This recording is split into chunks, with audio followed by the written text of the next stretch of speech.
Good afternoon, folks. Mike Wells, Your World Explorer. Today is October the 17th, 2022, and we're looking at our macadamia tree. It's the biggest one on the property.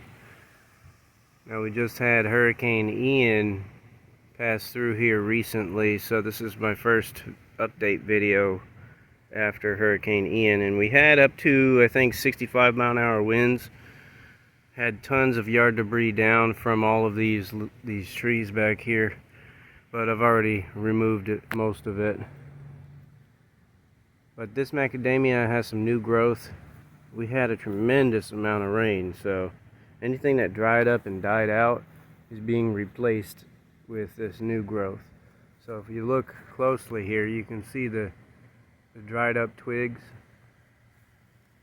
That was the initial canopy that was forming, but we've had such a brutal summer as far as the heat goes that it killed them.